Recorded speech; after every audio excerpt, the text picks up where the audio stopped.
So we get to the next one for today, and it goes as Agrahya Shashvata Krishno Lohitaksha Pratadhanaha.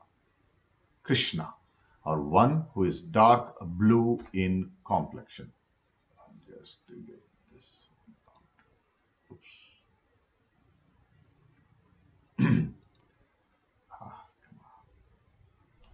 So Lord Vishnu is described in the scriptures to be dark blue in complexion. Because of his dark blue complexion, the Lord is called Krishna. He came down as Krishna in the Krishna avatar. That is, Lord projected himself, which is what his avatars are, as Krishna avatara and came in the avatar of Krishna. In other meaning also is Kri is existence, Na is bliss. So Lord Vishnu is both existence and bliss. Hence he is Krishna. Because Krishna is of the form of bliss, he has a great divine charisma which attracted innumerable devotees. It's very interesting here about how the charisma part is brought in of Krishna. I think we saw in our talked about that Uduka story where Uduka, his friend, or Uduka, maybe that's how it's pronounced, uh, expects him using his charisma that he has always known and cherished to stop the war between two brothers who were fighting. So that charisma is very much celebrated here again. And the other part that is brought through is he is both the existence, which is the the koshas part that we saw earlier, the physical part, which is the existence, as well as the bliss part, the anandamaya kosha. So for us to also grow such charisma within us, we completely have to rely on a very stable part, right? The stable mind is the one that can pour out the charisma, or the one that can look out and have a portion or a element of titiksha, as it's called, which is forbearance, that you are able to consume the noise from outside, the disturbance from outside. You're not disturbed by what people may tell you, or may wrongly accuse you, or anything that is unmeaningful to you. You're not disturbed by such things when you have the titiksha, or the forbearance. And such things is what can occur when you have that inner ananda, or the steadiness, which means if there is external steadiness, it has to emanate from a steady source. So the external forces can be managed. So which means you have to rely on that perennial force, the eternal force, which is again back to our bliss, or the anandamaya part of our kosha, in order to fathom out and extract, to manage and effuse that charisma personality within us, to manage the external forces that come in. I think there's a French psychologist too who also endorses it by saying you need a fixed interior milieu to have a condition of free life, right? Which is ananda, is the free life. You're not too disturbed. So you need to effuse that. And in order to manage outer physical energy, you have to have a inner stable energy through which you could manage. And only through such stability can we bring forth any kind of good work, right? So you have to have a calm, silent, steady work to bring about any permanent change. I just, right? I was looking through some of those podcasts, and year after year, they're producing it. It needs steady work. Moment you stop, all the listeners go away. So we ourselves, I think, have spent a year of continued engagement in doing the Vishnu Sahasranama for a whole year so far. So that's brilliant. So such continued engagement is what is required. A sense of stability is required for us to have that charisma, for to effuse such good personality. So Krishna as a name here too is taken as both the bliss, the physical part, as well as the sorry, the physical part, as well as the internal anandamaya, the bliss part, which in, I think, the Vedanta term, it's called as Prakriti, right? Prakriti is the physical existence. And in Prakriti, it gives it two definition, which is para prakriti, apara prakriti. One of nature which is of lesser value, and nature which is of higher value. Higher is the para prakriti, which is your inner bliss, which it qualifies as a higher thing because you can contain the external nature. You can garner knowledge when you have stability. You focus and you study. You have acquired knowledge. Such knowledge you can apply into the external nature. So, which is where Vedanta also goes on to qualify it as para prakriti, which means nature. It doesn't bifurcate into two pieces. It says you are part of nature, nature external and nature internal. Both it treats it as one. It says it's the same forces which we called as gunas earlier, of rajasic, tamasic, and sattvic. So those gunas dictate all things, both external and internal, and we are woven just like the Avatar movie where they do the the linking between the external nature and the inner nature. So Vedanta too completely endorses that that is but the truth, and you will also see the same statements in Bhagavad Gita too. But we'll go to the next one, which is Lohitaksha, one whose eyes are tinged red. Red eyes denote anger.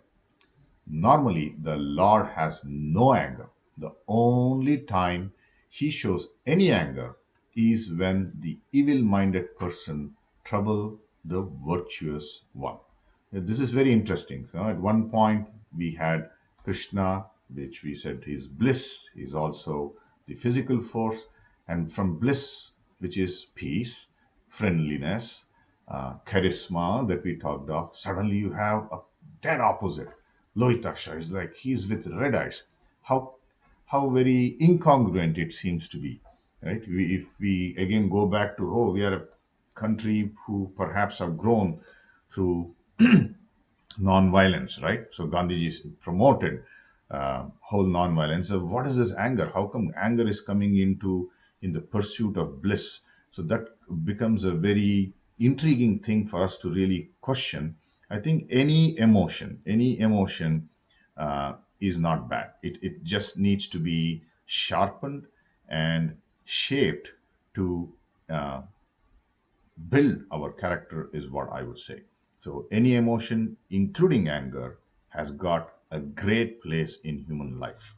It has to be molded, it has to be harnessed in order to achieve something good for ourselves, which is our character building. And when each of us build a great character, we enhance the society as a whole. So there is a Gandhiji story as well. I think in UP there was a place or village called Bilal, in which in that village a lot of atrocities, of course, during his time, is done on the women, and he got news of it and learns, sends an emissary or someone to go and find out what led to such a problem. And the person comes back and said, it's all your fault, Gandhiji, because you told them non-violence. So when the atrocities were done on the women, no man there lifted their hand to protest or protect them. Gandhiji was very angered by the whole thing. Right? Even he got angry there. He said, no, I said non-violence and not pacifism. Pacifism, as we know today, is you don't react to anything that comes. I think which is where he goes on and says, I hang my head in shame for this thing, for you to do. Non-violence is not for the weak, it is only for the strong. When something happens, we need you to lift your hand and protect and prevent any wrong thing from happening. You need to own up. Same story I came across when I was working with one of the very prominent leaders. I think he's got the Melinda and Bill Gates foundation that funds most of his projects in Karnataka. Imagine he's so big that he runs a SAP system to do a NGO work. So he talked about when he was a youngster how he was angered about how alcohol had taken over 5 villages where he was working as a doctor. So he was angered and he said the only way I'm going to stop is to stop that alcohol. And he started finding out from villagers where the arak brewing was happening, and he would go and attack and break everything. And of course, when you show such anger, you will also have counter anger from others. So you take someone's parking spot, he will come and, of course, come heavily at you. Same way, this guy took over the property that someone was brewing and he started breaking those clay pots through where the brewing was happening. They came with swords at him. But the leader of that brewery, who was sitting in his jeep in his view, stopped those henchmen of his who were going at him with swords, uh, because he said this, he saw that it was that anger was out of a goodness with which he wanted to do. Right? We talked a moment ago about building our own character and translating into the good of the society. So this leader essentially challenged him, saying, I do it because there are consumers. If you are so angry, don't be angry with me, who's only serving those consuming. Be angry with those who are consuming it. So he took upon himself and he made those 5 villages completely alcohol free, but it took him 10 years, which again goes back to constant, persistent work.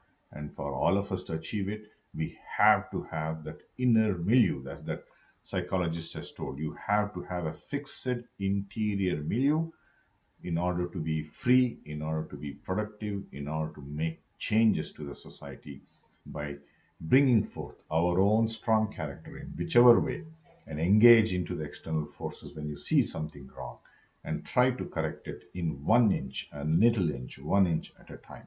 So, anger is good, and anger should be, or any emotion should be controlled and directed to work that becomes our character. We'll go to the next one, which is Pratardanaha, which is one who destroys the universe at the time of deluge. Tarda means to destroy. The time of final destruction is called deluge or pralaya. The Lord, taking the form of Rudra, destroys the universe at the time of the deluge. We'll visit this maybe next time again. There's a very interesting narrative I want to present of, just like we talked of the gunas that are external nature, internal nature, how the destruction is again cited very nicely even within the Vedanta citations of the singularity, right? Everything becomes one. We'll talk a little more when we revisit it. But for today, let's again sit straight and understand that we have engaged well. We have learned about the bliss inside. We have learned about the need to build a strong character and to effuse the charisma that is hidden inside us. So sit straight, close your eyes, and take a deep breath.